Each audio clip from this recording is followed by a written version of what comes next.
Fiction স্টোরিজে তোমাদের পুনরায় স্বাগত জানাই। কেমন আছো সকলে? আমাদের গল্পগুলো কেমন লাগছে? গল্পগুলো ভালো লাগলে অবশ্যই লাইক আর কমেন্ট করো। নতুন শ্রোতাদের বলবো তোমরা অবশ্যই চ্যানেলটি সাবস্ক্রাইব করে রাখবে। আরও অনেক রোমাঞ্চকর গল্প ভবিষ্যতে আসতে চলেছে। গল্পের আবহকে আরও সুন্দরভাবে উপভোগ করতে সকলকে ইয়ারফোন ব্যবহার করার অনুরোধ করব। আমাদের আজকের গল্প হেমেন্দ্র কুমার রায়ের লেখা জয়ন্ত মানিক সিরিজের গল্প মুকুট রহস্য। গল্পের সূত্রধর ও গল্প পাঠে ইমরান। বিভিন্ন চরিত্রে শুভাশিস, অনির্বাণ, অর্ণব, মৌসুমী, অশেষ রঞ্জন, প্রদীপ্ত ও ইমরান। আবহ ও সম্পাদনায় ইমরান। শুরু হচ্ছে মুকুট রহস্য।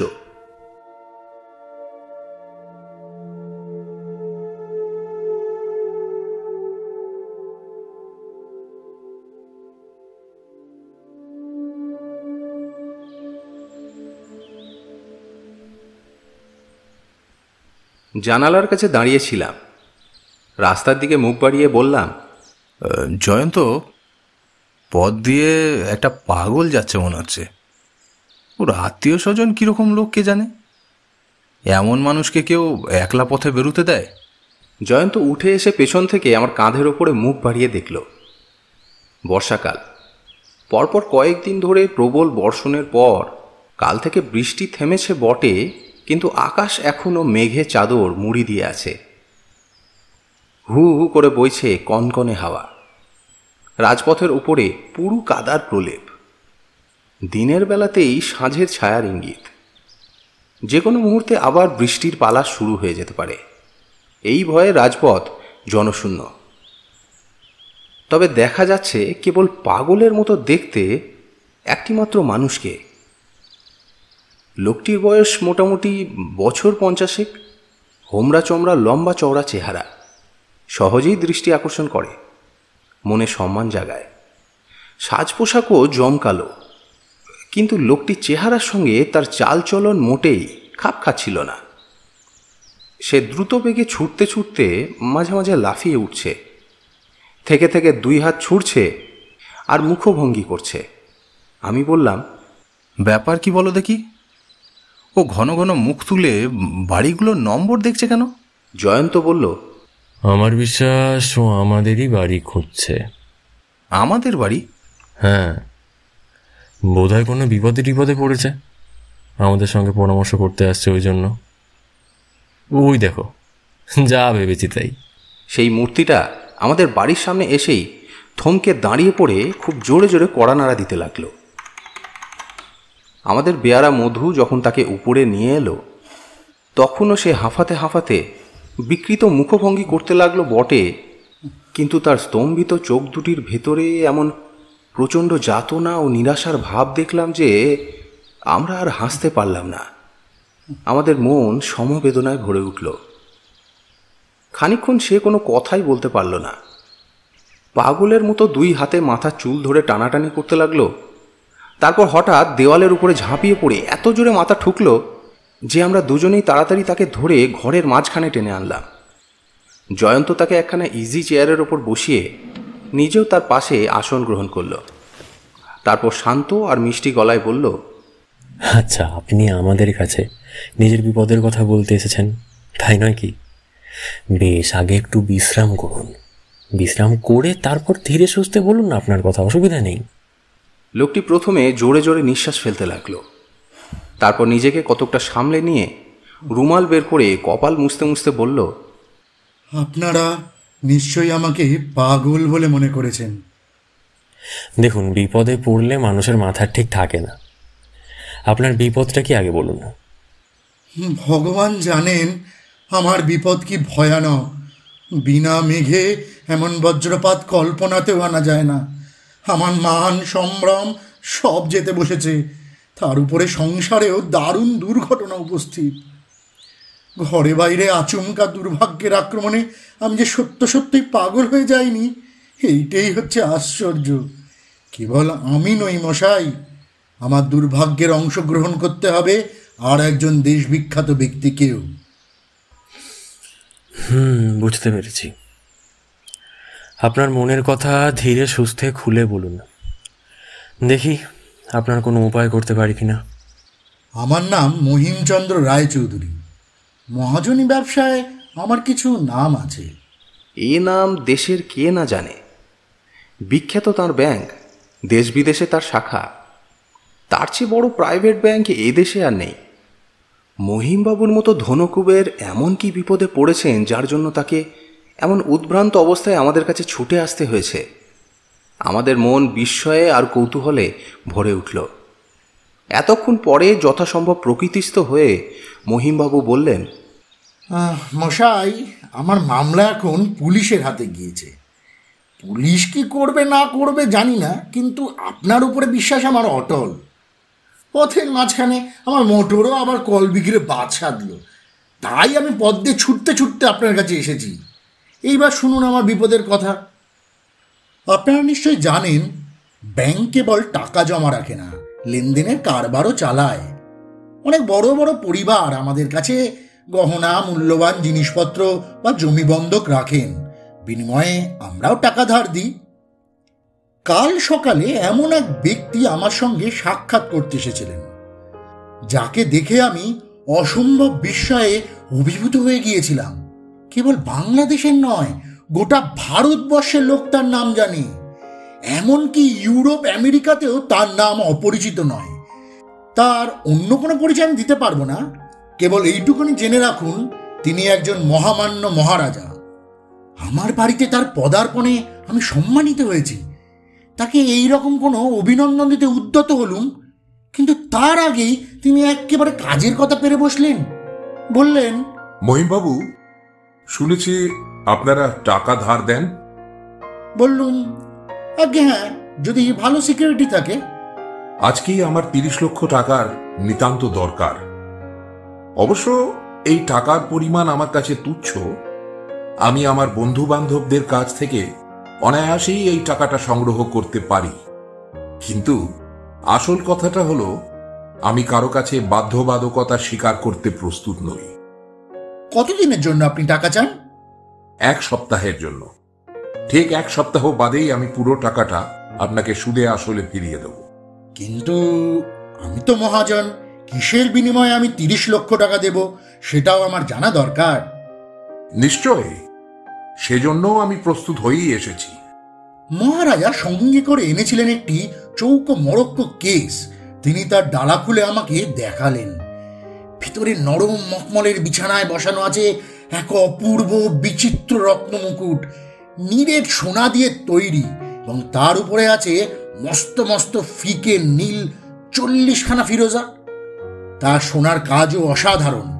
এই রত্ন মুকুটের কথা আমিও শুনেছি। মহারাজের নামের মতো তার খ্যাতিও ফেরে লোকের মুখে মুখে।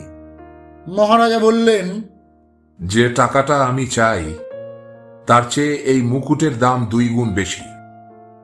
এটাই আমি আপনার কাছে বন্ধক রাখতে চাই। মুকুট হাতে করে আমি বসে কিংকর্তব্য বিমূঢ়ের মতো। মহারাজা জিজ্ঞেস করলেন, এর মূল্য সম্পর্কে আপনার কি কোনো সন্দেহ আছে? বিন্দুমাত্র না। আমি ভাবছি, এমন অমূল্য জিনিস কেন আমি এখানে রেখে যেতে চাই, তাই তো? হ্যাঁ, আমিও রেখে যেতাম না যদি 1 সপ্তাহ বাদে এটা ফিরিয়ে নিয়ে যাওয়ার ক্ষমতা আমার না থাকতো। এখন বলুন, আপনার কি মত? আমি রাজি। বেশ, কিন্তু দেখবেন এ কথাটা নিয়ে যেন বাজারে আলোচনা না হয়। খুব সাবধানে রাখবেন মুকুটটা। এটা আমার পৈতৃক সম্পত্তি। এই দুর্লভ জিনিস হারালে আমার রাজ্যে ঢিঢি পড়ে যাবে।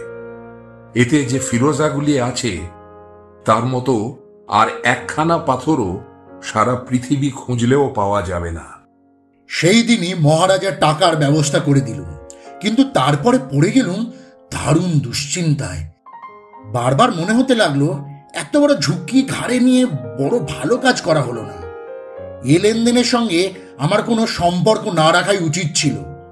ফিরোজা রত্নমুকুট যদি হারায়, তাহলে কেবল আমার সুনাম নষ্ট হবে না, সেই সঙ্গে হবে আমার সর্বনাশও। মুকুটটিকে আমার আপিসে রাখাও যুক্তিযুক্ত মনে করলুম না। ব্যাংকে তো আজকাল আকছাপ চুরি ডাকাতি হচ্ছে, কেউ যদি সন্ধান পায়, আমার উপরেও শনির দৃষ্টি পড়তে কতক্ষণ। মুকুট সঙ্গে নিয়ে আমি ভয়ে ভয়ে আমার বালিগঞ্জের বাড়িতে ফিরে এলাম, এবং যতক্ষণ না আমার উপরের ঘরে আলমারির ভিতরে সেটি রেখে দিলুম, ততক্ষণে নিশ্চিন্ত হতে পারলুম না। জয়ন্তবাবু, এইবারে আগে আমার সংসারের কথা কিছু শুনুন। আমার চাকর বাকরেরা শোয়ে বাড়ির বাইরে, ভিতরে থাকে 3 জন দাসী, তারা পুরনো লোক, সকল সন্দেহের অতীত। আর একটি নতুন দাসী এসেছে, নাম তার ননিবালা, বয়স অল্প, আজ মাস কয়েক কাজ করছে, কিন্তু তারও আচরণ ভালো। আমার নিজের পরিবার বড় নয়, আমি বিপত্নী। আমার একটি মাত্র ছেলে, নাম সুবিমল, বয়সে যুবক। তার জন্যই আমার যত দুর্ভাবনা। সে হচ্ছে বিলাসী, চঞ্চল, আমোদপ্রিয় আর অমিতব্যয়ী। সে আমার কারবারের উপযোগী নয়। তার হাতে বেশি টাকা দিয়ে আমি নিশ্চিন্ত হতে পারি না। তার স্বভাবের জন্য লোকে দায়ী করে আমাকেই, বলে আমি আদর দিয়ে দিয়ে তার মাথা খেয়েছি।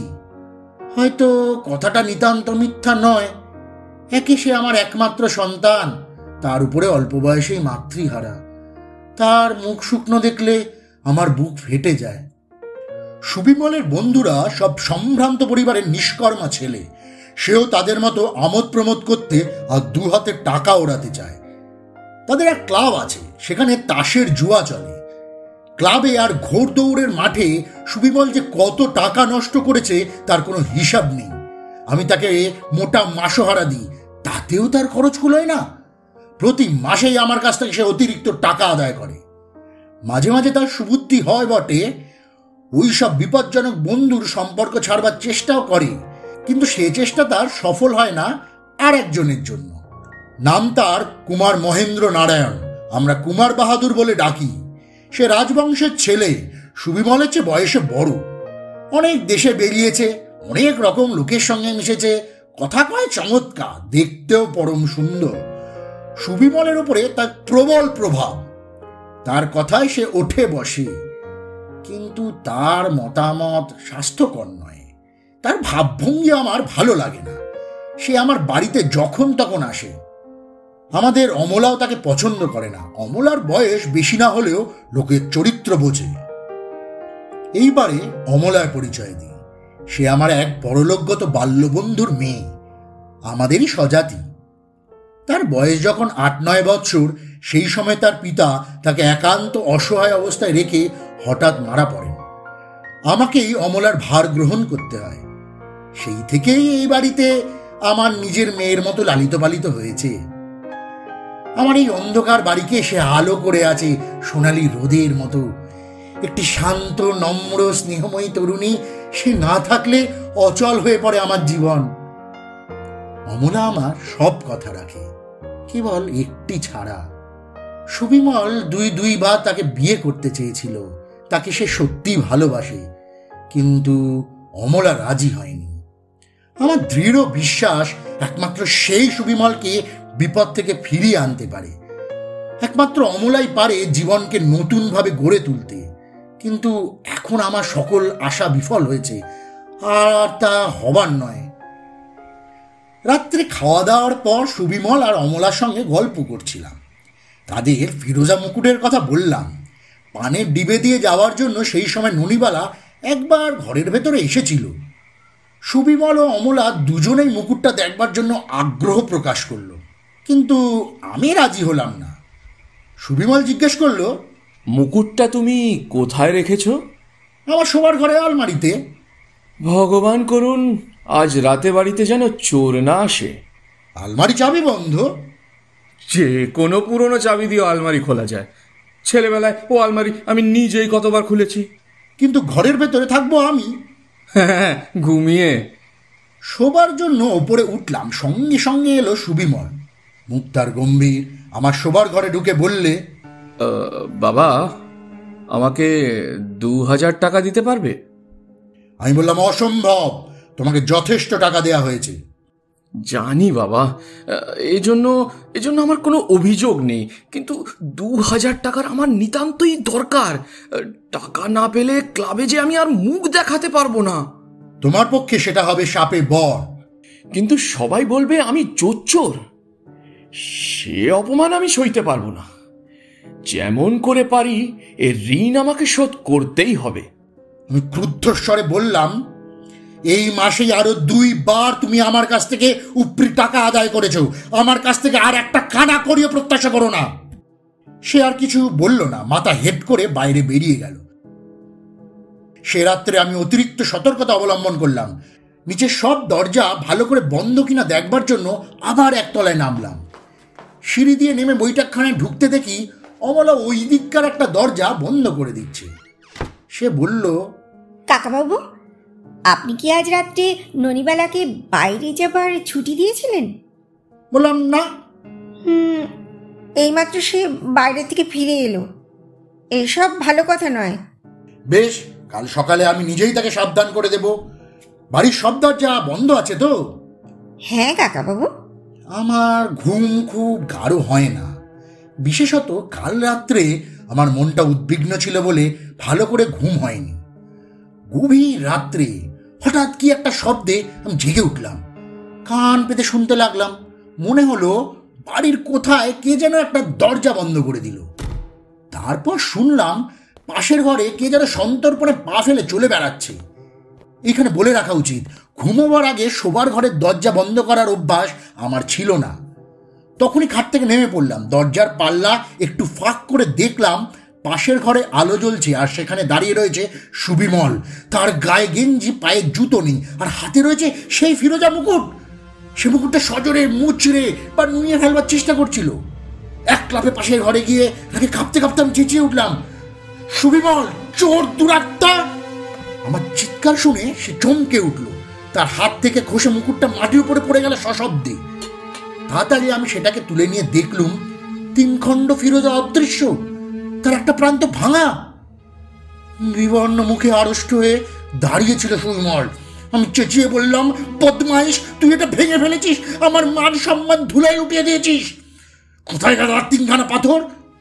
সে বলল, চুরি গেছে। তাকে ধাক্কা মেরে বললাম, চুরি করেছিস তুই? না, তুই কেবল চন্নস, মিথ্যাবাদীও। আমি সচক্ষে দেখলুম আরো পাথর চুরি করবার জন্য তুই মুকুটটা নিয়ে ধস্তাধস্তি করছিস। বাবা, তুমি আমাকে যথেষ্ট গালাগাল দিয়েছ।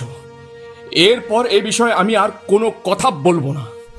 কাল সকালেই আমি আমি আমি এক বাড়ি ছেড়ে চলে যাব। নিজের পায়ে ভর দিয়ে দাঁড়াবার চেষ্টা করব। হ্যাঁ, কাল সকালে তোকে এই বাড়ি থেকে যেতে হবে বটে, কিন্তু যেতে হবে পুলিশের সঙ্গে। এইবারে রাগান্বিত মুখে সে বললে, উত্তম, তবে তাই হোক। ইতিমধ্যে আমার চিৎকার শুনে গোটা বাড়ি জেগে উঠেছে। সর্বপ্রথমে সেখানে ছুটে এলো অমলা। সুবিমলের মুখ আর আমার হাতের মুকুট দেখে তার আর কিছুই বুঝতে বাকি রইল না। একটা আর্তনাদ করে সে অজ্ঞান হয়ে পড়ে গেল। না! সকালে পুলিশ এলো। সুবিমল বলল, বাবা, তাহলে তুমি তুমি আমাকেই চোর সাব্যস্ত করলে? তাছাড়া আর উপায় নেই। আমি নিজের চোখে অবিশ্বাস করতে পারি না। তাহলে অন্তত 5 মিনিটের জন্য আমাকে একবার বাড়ির বাইরে যেতে দাও। বুঝেছি, তুমি সরে পড়তে চাও। তা হয় না। কেবল এক শর্তে তোমাকে আমি ক্ষমা করতে পারি, পাথর 3খানা যদি ফিরিয়ে দাও। সে বলতে বলতে চলে গেল। তোমার ক্ষমা যে চায় তাকে তুমি ক্ষমা করো, আমি ক্ষমা প্রার্থী নই। সুবিমলকে আমি পুলিশের হাতে সমর্পণ করেছি। পুলিশ কিন্তু তার কাপড় চোপড় খুঁজেও সারা বাড়িখানা তল্লাশ করে পাথর 3খানা উদ্ধার করতে পারেনি। সুবিমল স্বীকার করেনি কোনো কথা, একেবারে যেন বোবা হয়ে গিয়েছে। এই আমার দুর্ভাগ্যের কাহিনী। ভগবান, আমি এখন কি করব? এক রাতেই আমি আমার সম্মান, আমার বন্ধকি রত্ন, আমার সন্তানকে হারালাম। আমি এখন কি করব? জয়ন্ত খানিকক্ষণ চুপ করে বসে রইল। তারপর জিজ্ঞেস করল, মহিমবাবু, আপনার বাড়িতে কি বেশি লোকের আনাগোনা রয়েছে? মাঝে মাঝে 2-1জন আত্মীয় কুটুম খবরাখবর নিতে আসেন। বাইরের লোকের মধ্যে নিয়মিত আনাগোনা করেন কুমার বাহাদুর। বেশ বেশ। আচ্ছা, আপনি কি সামাজিকতা রক্ষার জন্য নানা জায়গায় আসা যাওয়া করেন? সুবিমল করে। আমি আর অমলা বাড়িতেই থাকি। সামাজিকতার জন্য আমাদের মাথা ব্যথা নেই। এরকম তরুণীর কথা কম শোনা যায়। আপনার কথা শুনে বোঝা যাচ্ছে মুকুটের ব্যাপারের জন্য অমলা দেবী অত্যন্ত মর্মাহত। আগে হ্যাঁ, আমার চেয়েও। আচ্ছা, সুবিমল বাবু যে অপরাধী সেই বিষয়ে আপনার কোনো সন্দেহ নেই বলছেন? কি করে থাকবে? আমি যে নিজের চোখে দেখেছি। যে শব্দ শুনে আপনার ঘুম ভেঙে যায় সেই সম্বন্ধে পুলিশের কি মতামত? তাদের মতে সুবিমল ঘর থেকে বেরিয়ে দুম করে দরজা বন্ধ করে দিয়েছিল। বাজে কথা।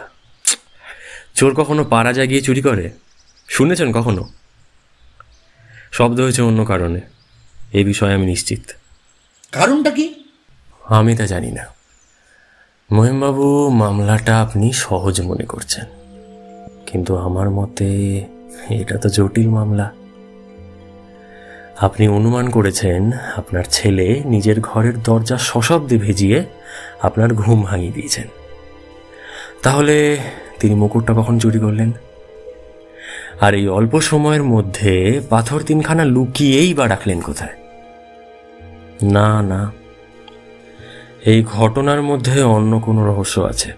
কি রহস্য? সেইটাই তো এখন আবিষ্কার করতে হবে। আপাতত আপনার ঠিকানা রেখে আপনি বাড়ি ফিরে যান। একটু পরেই আমরা যাচ্ছি ঘটনাস্থলে।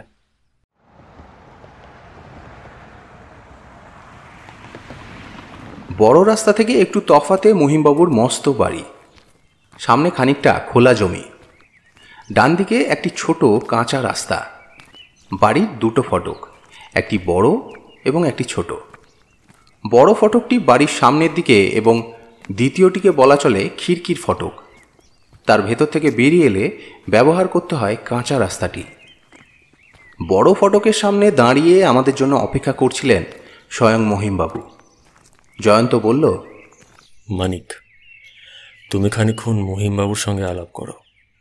আমি আগে বাড়ির চারিদিকটা ঘুরে দেখে আসছি। মহিমবাবু আমাকে নিয়ে গেলেন তার বৈঠকখানায়। তার মুখে দুশ্চিন্তার চিহ্ন। কথাবার্তা বড় একটা হলো না। মিনিট কয়েক পরেই ঘরের ভেতরে প্রবেশ করলেন এক তরুণী, সুদর্শনা, কিন্তু তার চোখের ভাব আর্ত, মুখ একেবারে বিবর্ণ। দেহখানি দেখলেও মনে হয় দুঃখের ভার সইতে না পেরে এখনই হয়তো ভেঙে পড়বে। আন্দাজে বুঝলাম ইনিই হচ্ছেন অমলা দেবী। অমলা আমার দিকে ফিরেও তাকালেন না। একেবারে মহিমবাবুর কাছে গিয়ে তার একখানি হাত ধরে বললেন, কাকাবাবু, সুবিমলদা কি তুমি ছেড়ে দিতে বলেছ তো? মহিমবাবু মাথা নেড়ে বললেন, না মা, ব্যাপারটা শেষ পর্যন্ত না দেখলে চলবে না। না কাকাবাবু, না, আমি বলছি তিনি নির্দোষ।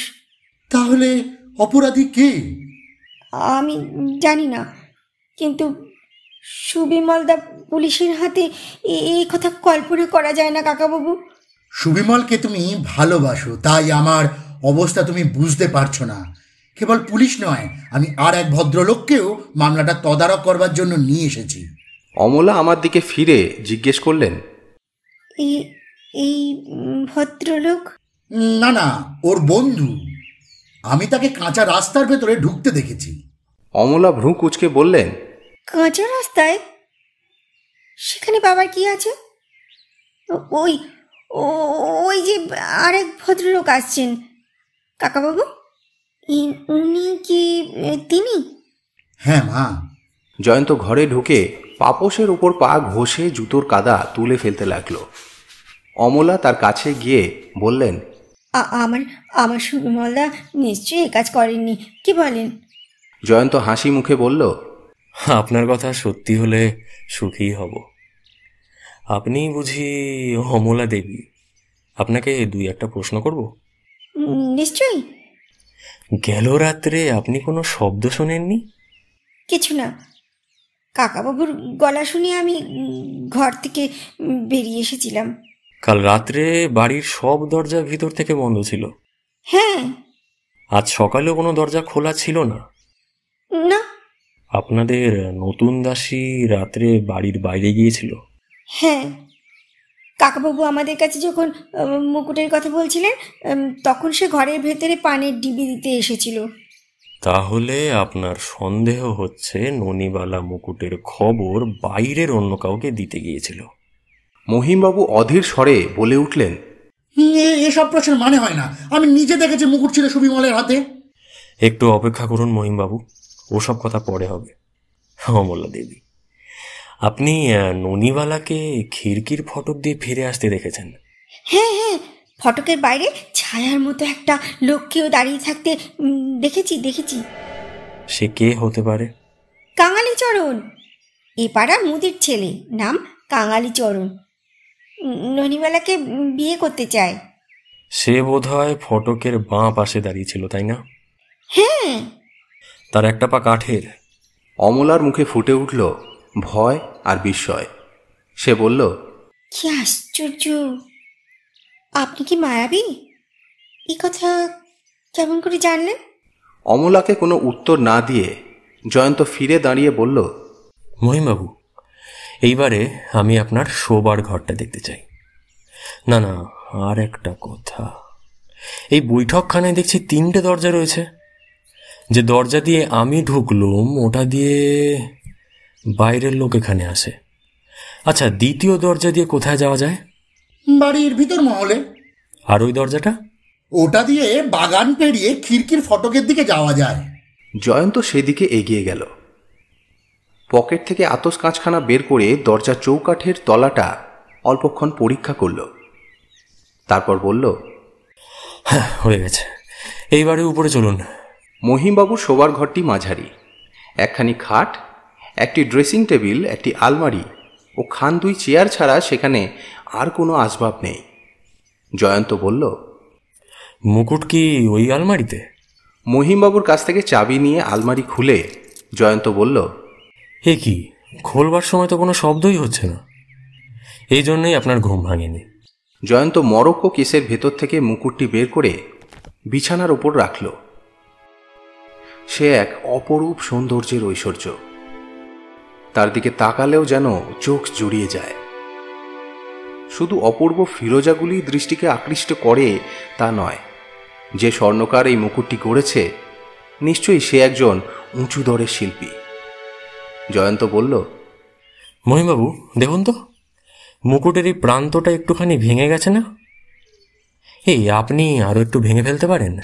আতঙ্কে শিউরে মহিমবাবু বলে উঠলেন, সর্বনাশ! বলেন কি মশাই? সে আমি প্রাণ থাকতেও পারবো না। বেশ, আপনি না পারেন, আমি পারি কিনা দেখা যাক। বলেই সে মুকুটটা তুলে নিয়ে তার 2 হাত দিয়ে তার একটা প্রান্ত ভাঙবার চেষ্টা করল। তারপর বলল, লোকে বলে আমি নাকি মহা বলবান ব্যক্তি। মুকুটের এই প্রান্তটা আমি একটু দুমড়োতে পেরেছি বটে, প্রাণপণ শক্তি প্রয়োগ করলে ভেঙে ফেলতেও পারি, কিন্তু কোনো একজন সাধারণ মানুষের সে ক্ষমতা হবে না। আর একটা কথা, মুকুটটা এইভাবে এখনই যদি ভেঙে ফেলা যায় তাহলে ঠিক পিস্তল ছোড়ার মতো একটা আওয়াজ হবে। পাশের ঘরে আপনি সুবিমলবাবুকে মুকুট নিয়ে ধস্তাধস্তি করতে দেখেছেন বলছেন, অথচ এরকম কোনো আওয়াজই শোনেননি। এ তো বড় আশ্চর্যের কথা। কি জানি মশাই, আমি তো কিছুই বুঝতে পারছি না। আপনারা এখানে বসুন, এখন আমি আর একবার বাড়ির বাইরে যেতে চাই।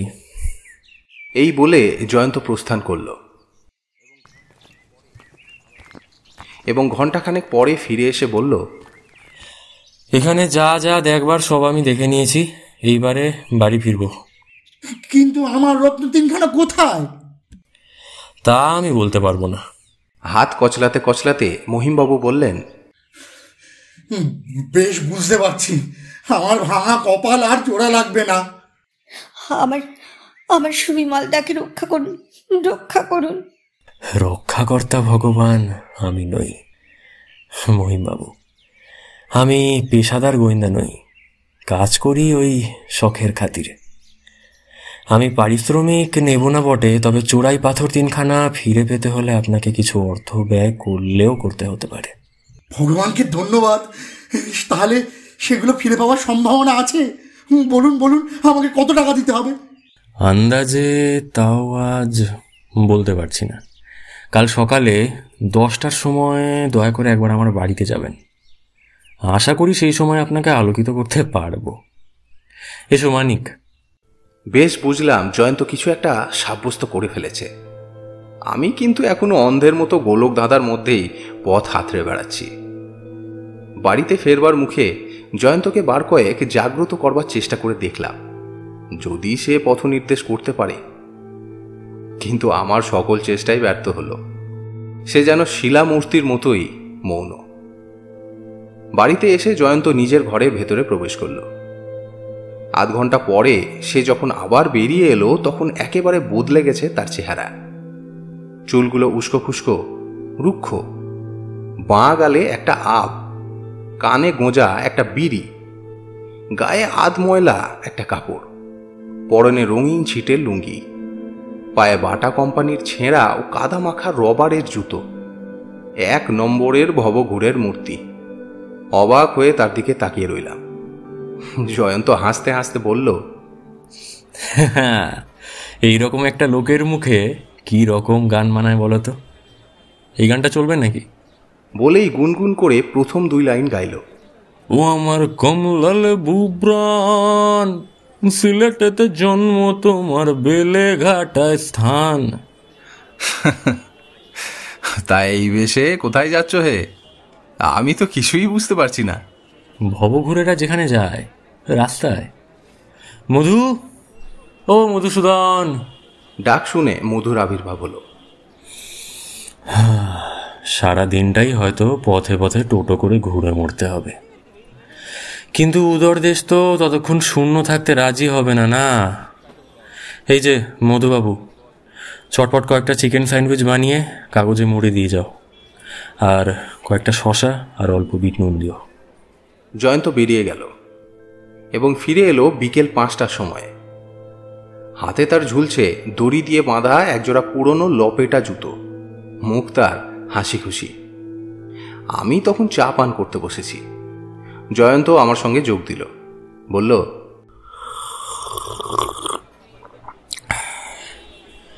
আবার বেরিয়ে পড়বার জন্য এখানে এসেছি। এই চাটা শেষ করি আবার উঠব। আবার যাবে? কোথায়? এই তো আমাদের বালিগঞ্জের আশেপাশে। ও হ্যাঁ, আমার জন্যে অপেক্ষা করো না, কিন্তু আমার ফিরতে রাত হতে পারে।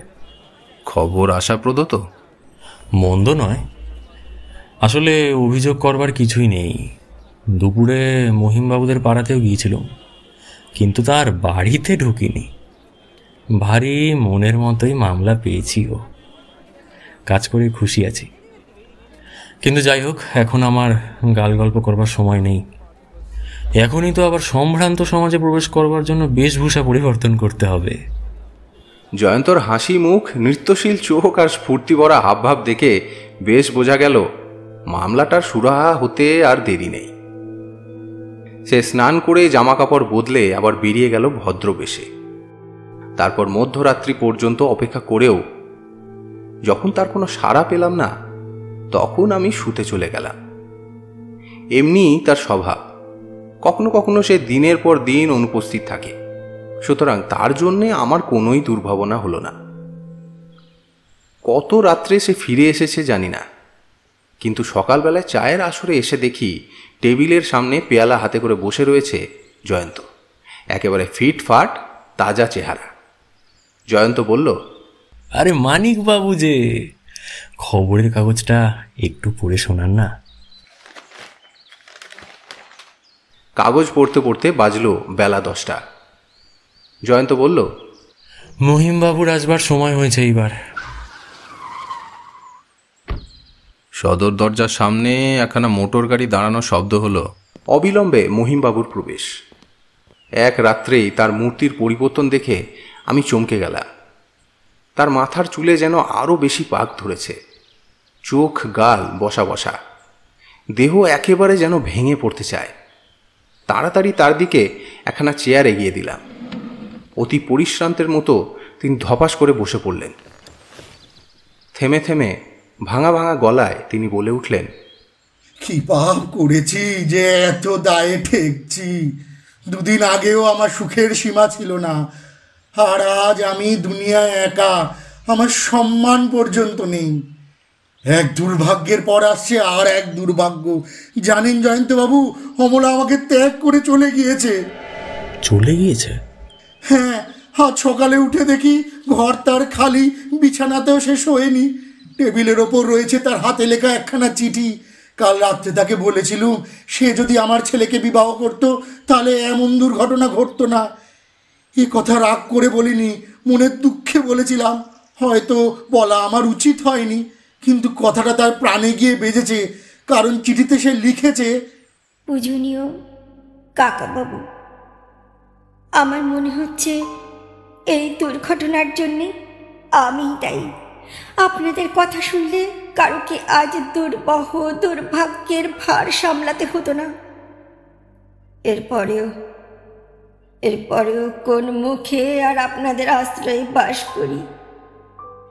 তাই চিরদিনের জন্য আমি বিদায় গ্রহণ করলাম। আমার ভবিষ্যতের জন্য ভাববেন না, কারণ সে সম্বন্ধে আমি নিশ্চিন্ত হয়েছি। আর একটা নিবেদন, আমার জন্য খোঁজাখুঁজি করবেন না, কেননা সেটা হবে ব্যর্থ। কিন্তু আমি মরি আর বাঁচি, আমাকে একান্ত আপনারই বলে জানবেন। এটি অমলা। এই চিঠির অর্থ কি জয়ন্তবাবু? অমলা কি আত্মহত্যা করতে চায়? না না মহিমবাবু, অমলা দেবী মোটেই আত্মহত্যা করবেন না। সমস্যার এর চেয়ে ভালো সমাধান আর হতেই পারে না। আমার মন বলছে আপনার বিপদের মেঘ এইবারে কেটে যাবে। জয়ন্তের কথা শুনেই মহিমবাবু চেয়ারের উপরে সোজা হয়ে উঠে বসলেন। বললেন, বিপদের মেঘ কেটে যাবে? আপনি নিশ্চয়ই সব জানতে পেরেছেন। কোথায় মুকুটে সেই ভাঙা অংশ? তার জন্যে আপনি কত টাকা ব্যয় করতে পারবেন? আগে মান, তারপর টাকা। তার বিনিময়ে আমার সমস্ত সম্পত্তি দিতে পারি। অতটা বেশি অগ্রসর হবার দরকার নেই মহিমবাবু। প্রত্যেকখানা পাথরের জন্য 10,000 টাকা দিলেই হবে। 10,000 কেন? আমি 20,000 করে টাকা দিতে প্রস্তুত। বাড়াবাড়ি করে লাভ নেই। আপনার কাছে কলম আর চেক বই আছে? বেশ, 3খানা পাথরের জন্য 30,000 টাকা দিন। হতভম্বের মতো মহিমবাবু কথা মতো কাজ করলেন। জয়ন্ত দেরাজ খুলে বের করল একখানা 3 কোণা সোনার উপরে বসানো 3খানি ফিরোজা। বিপুল উল্লাসে চিৎকার করে 2 হাতে জিনিসটাকে চেপে ধরে মহিমবাবু বলে উঠলেন, দিদি, আপনি খুঁজে পেয়েছেন, আমি বেঁচে গেলুম। আপনি পেয়েছেন, আমি বেঁচে গেলুম। জয়ন্ত গম্ভীর স্বরে বলল, আচ্ছা মহিমবাবু, কি মনে হয় আপনার আরো কিছু কর্তব্য আছে? আরো কিছু কর্তব্য? বুঝেছি। আপনি পুরস্কার চান। পকেট থেকে চেক বই আর কলম বের করে মহিমবাবু বললেন, বলুন কত হাজার টাকা চান? আপনি যা চান তাই দেব। 1 টাকাও চাই না। তবে কি কর্তব্যের কথা বলছেন? আপনার কর্তব্য হচ্ছে সুবিমল বাবুর কাছে ক্ষমা প্রার্থনা করা। আমি ক্ষমা প্রার্থনা করব? কেন? কারণ সুবিমল বাবুর মতো পুত্র যে কোনো পিতার মুখোজ্জ্বল করতে পারে।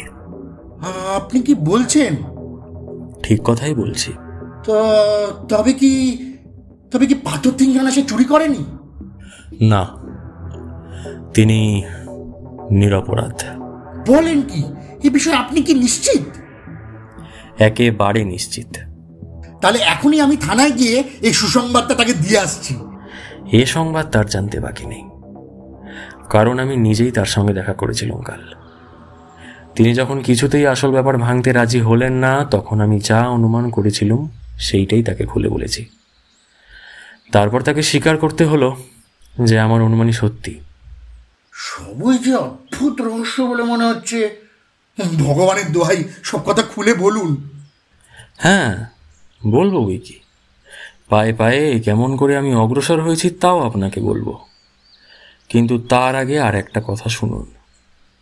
এই চুরির সঙ্গে অমলা দেবী আর কুমার বাহাদুরের যোগাযোগ রয়েছে।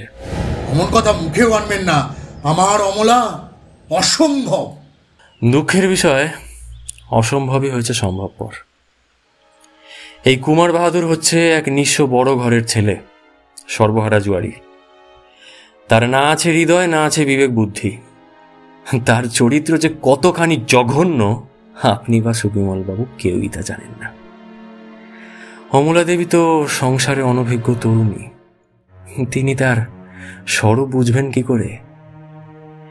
তিনি তার সুন্দর মুখ দেখে ভুলেছিলেন, বিশ্বাস করেছিলেন তার প্রত্যেকটি মিথ্যা কথা। সে নিশ্চয়ই তাকে বিবাহ করবে বলে অঙ্গীকার করেছিল। দুজনের মধ্যে কিন্তু প্রায়শই দেখাশোনা হতো। এসব কথা আমি বিশ্বাস করতে পারবো না। শুনুন মহিমবাবু, আমি মামলাটাকে যেভাবে খাড়া করেছি তার মধ্যে যে ভুলচুক কিছু নেই এমন কথা জোর করে বলতে পারছি না। খানিক অস্পষ্টতা থাকবেই। অমলা দেবীকে পেলে সেই অস্পষ্টতা দূর করা যেত বটে, কিন্তু তিনি এখন যবনিকার অন্তরালে। ঘটনার দিন রাত্রে আপনি নিচে নেমে দেখেছিলেন খিড়কির ফটকের দিকে যাবার জন্যে বৈঠকখানায় যে দরজাটা আছে অমলা সেটা বন্ধ করে দিচ্ছেন। আসলে বাইরে সেখানে ছিল কুমার বাহাদুর। দরজার কাছে দাঁড়িয়ে তার সঙ্গে কথা বলছিলেন অমলা দেবী। তিনি কথা প্রসঙ্গে নিশ্চয়ই তাকে বলেছিলেন ফিরোজা মুকুটের কথা। শুনেই কুমার বাহাদুরের মনে জাগ্রত হয় দুর্দান্ত লোভ। সেটি কি প্রস্তাব করে বলতে পারবো না। খুব সম্ভব মুকুটটা সে খালি একবার দেখতে চেয়েছিল। অমলা যে আপনাকে ভালোবাসেন তাতে আর সন্দেহ নেই। প্রথমটা নিশ্চয়ই তিনি বিপজ্জনক প্রস্তাবে রাজি হননি, কিন্তু কুমার বাহাদুর শেষটা তাকে বুঝিয়ে দেয় যে মুকুটটা কেবল একবার চোখে দেখলে কারুরই কোনো ক্ষতি হবে না। এমনকি সে মুকুটটা দেখবার জন্য গভীর রাত্রে নাকি আবার সেখানে আসবে। এরকম জেদাজেদিতে পড়ে অমলাকে শেষটায় সম্মতি দিতে হয়। ঠিক সেই সময় হয় আপনার আবির্ভাব। অমলা তাড়াতাড়ি দরজা বন্ধ করে দেন। আপনার কাছে ননিবালার বিরুদ্ধে অভিযোগও করেন। সে অভিযোগ কিন্তু মিথ্যা নয়। অন্যদিকে টাকার জন্যে আপনার সঙ্গে কথা কাটাকাটি করে সে রাত্রে সুবিমলবাবুর মেজাজ খারাপ হয়ে যায়। তার উপরে ক্লাবের দেনার জন্যেও তার মনে ছিল দুশ্চিন্তা। তার ঘুম হয়নি, মধ্যরাত্রেও জেগেছিলেন। হঠাৎ ঘরের বাইরে শুনতে পান কার যেন অস্পষ্ট পায়ের শব্দ। কৌতূহলী হয়ে উঠে দরজা একটু ফাঁক করে সবিস্ময়ে দেখতে পান অমলা চোরের মতো সন্তর্পণে আপনার শোবার ঘরে গিয়ে ঢুকলেন। রাত্রেও সেখানে আলো জ্বালা থাকে। ব্যাপারটা কি জানবার জন্যে সুবিমলবাবু নিজের ঘরের অন্ধকারে চুপ করে দাঁড়িয়ে রইলেন এবং একটু পরে স্তম্ভিত হয়ে দেখলেন আপনার ঘর থেকে অমলা আবার বেরিয়ে আসছেন, হাতে তার ফিরোজা মুকুট। অমলা নিচে নেমে গেলেন, পিছনে পিছনে নামলেন আতঙ্কগ্রস্ত সুবিমলবাবুও। বৈঠকখানার দরজার কাছে পর্দার আড়াল থেকে দেখা গেল খিড়কির ফটকের দিকে যাবার দরজাটা খুলে অমলা মুকুটটা সমর্পণ করলেন বাইরের কোনো একটা লোকের হাতে। সে মুকুটটা হস্তগত করেই সরে পড়ল। এর জন্য অমলা প্রস্তুত ছিলেন না, ভয় পেয়ে উপরে পালিয়ে এলেন। অমলাকে সুবিমলবাবু ভালোবাসেন, তাকে বিবাহ করতে চান, পাছে অমলার নামে কলঙ্ক রটে। সেই ভয়ে এতক্ষণ তিনি কোনো গোলমাল করতে পারেননি। কিন্তু এখন তার হুঁশ হয় মুকুটটা যদি খোয়া যায় তাহলে তার পিতার কত বড় বিপদের সম্ভাবনা। তিনি তখনই পাগলের মতো ছুটে ওদিককার দরজা খুলে ফেলে বাইরে গিয়ে পড়লেন। তারপর খিড়কির ফটক থেকে বেরিয়ে কাঁচা রাস্তা ধরে ছুটতে লাগলেন। চোর তখনও কিন্তু বেশি দূরে যেতে পারেনি। গ্যাসের আলোতে সুবিমলবাবু তাকে চিনতে পারলেন। তারপর মুকুট নিয়ে শুরু হলো টানা হেঁচড়া। একদিকে সুবিমলবাবু আর একদিকে কুমার বাহাদুর। টানাটানি করতে করতে সুবিমলবাবু প্রচণ্ড এক ঘুষি মারেন কুমার বাহাদুরকে। তার চোখের উপরটা কেটে গিয়ে রক্ত পড়তে থাকে। মুকুটটা অত্যন্ত কঠিন, একজনের সাধারণ শক্তি তাকে ভাঙতে পারে না, কিন্তু দুইজনের সম্মিলিত শক্তিতে হঠাৎ সেটা ভেঙে গেল। মুকুটটা নিয়ে সুবিমলবাবু ফিরে এলেন, কিন্তু সেই সময় যেহেতু তিনি উত্তেজিত হয়েছিলেন তাই ওদিককার দরজাটা জোরে বন্ধ করে দেন, আর সেই শব্দে আপনার নিদ্রাভঙ্গ হয়। শোবার ঘরের কাছে এসে সুবিমলবাবু মুকুটটা দুমড়ে গেছে দেখে যখন আবার সেটা টেনে সোজা করবার চেষ্টায় ছিলেন, সেই সময় হয় আপনার আবির্ভাব। এও কি সম্ভব? যখন তার প্রাপ্য সাধুবাদ তখন সুবিমল বাবুকে দিলেন আপনি গালাগালি আর চোর বদনাম। তার রাগ আর অভিমান হওয়াটা কি স্বাভাবিক নয়?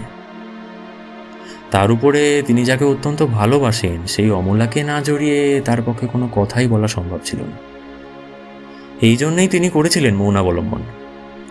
যেমন করেই হোক অমলাকে তিনি কুৎসিত কলঙ্কর কালিমা থেকে বাঁচাতে চেয়েছিলেন। ও বুঝেছি, তার সব কথা ফাঁস হয়ে গেছে ভেবে মুকুট দেখেই অমলা অজ্ঞান হয়ে গিয়েছিল। কি নির্বোধ আমি! ধরা পড়বার পর সুবিমল 5 মিনিটের জন্য বাইরে যেতে চেয়েছিল কেন তাও বুঝতে পারছি। 3খানা পাথর পাওয়া যাচ্ছে না শুনে সে চেয়েছিল সেগুলো খুঁজে আনতে। তখন তাকে অবিশ্বাস করে আমি কি অবিচারই করেছি। এত সহজে মামলাটার রহস্য ভেদ করতে পারলুম কেন জানেন? মেঘ আর বৃষ্টির জন্যে। আগে হ্যাঁ, কয়েকদিন ধরে যা বৃষ্টি হয়েছে রাস্তায় পাতা আর কাদার আস্তরণ পড়ে গেছে। পরশু থেকে বৃষ্টি থেমেছে, কিন্তু কাল পর্যন্ত কিন্তু আকাশে মেঘ ছিল, রোদও ওঠেনি, তাই রাস্তার কাদাও শুকোয়নি। তাই মানুষের পায়ের ছাপগুলি মানুষের পদচিহ্নগুলো আপনার বাড়ির পাশের কাঁচা রাস্তার উপরে লিখে রেখেছিল বিচিত্র ইতিহাস। কাল সকালে ঘটনাস্থলে গিয়ে আমি সর্বাগ্রে সেই ইতিহাস পাঠ করবার চেষ্টা করেছি। কাঁচা রাস্তাটা দিয়ে বেশি লোক চলাচল নেই, তার উপরে বৃষ্টির জলে আগেকার সব পদচিহ্নই ধুয়ে মুছে গিয়েছে। সুতরাং ঘটনার রাত্রে ওখানে কারা চলাফেরা করেছিল সেটা জানতে কিছুই বেগ পেতে হলো না। প্রথমেই দেখলুম খিড়কির ফটকের সামনে রয়েছে ছোট ছোট খালি পায়ের দাগ। কোনো বালক বা নারী সেখানে দাঁড়িয়েছিল। তার সামনেই পেলুম 1খানা পা ও একটা গোল দাগ। কোনো এক ঠেঙো লোক কাঠের পা পরে সেখানে এসেছিল। পরে জানা গেল আপনাদের দাসী ননিবালা তার এক ঠেঙে হবু বরের সঙ্গে সেখানে দাঁড়িয়ে আবেগ বিনিময় করছিল। তারপর দেখলুম কোনো মানুষের 2 সার শৌখিন জুতোর দাগ বাইরে থেকে বাড়ির ভিতরে চলে গিয়েছে। সেই সঙ্গে পেলুম আরও 2 সার খালি পায়ের চিহ্ন। দাগের গভীরতা ও ব্যবধান দেখে বুঝতে দেরি লাগলো না যে কেউ খালি পায়ে ছুটতে ছুটতে বাড়ির ভিতর থেকে বেরিয়ে আবার ফিরে এসেছে ছুটতে ছুটতেই। মনটা খুশি হয়ে উঠল, কারণ আগেই আপনার মুখে শুনেছিলাম যে সুবিমল বাবুকে আপনি নগ্ন পদে মুকুট নিয়ে টানাটানি করতে দেখেছেন। এক জায়গায় দেখলুম কাদার উপরে বিষম ধস্তাধস্তির চিহ্ন, সেখানেও খালি পায়ের আর শৌখিন জুতোর দাগ। সেখানে যে রক্তপাত হয়েছে তাও বোঝা গেল। তারপর জুতোর দাগ চলে গিয়েছে গলির বাইরের দিকে, আর খালি পা ফিরে এসেছে বাড়ির দিকে। ধরে নিলুম সে বাড়িরই লোক। আপনার মনে আছে বৈঠকখানায় ঢুকে খিড়কির ফটকের দিকে যাবার দরজার তলাটা আমি পরীক্ষা করছিলাম? একজন লোক যে কাদা মাখা খালি পা নিয়ে বাড়ির ভিতরে প্রবেশ করেছে সেখানে ছিল তার স্পষ্ট চিহ্ন। তখন আসল ব্যাপারটা কিছুটা আন্দাজ করতে পারলুম। কোনো শৌখিন জুতো পরা লোক মুকুট হস্তগত করে প্রস্থান করছিল।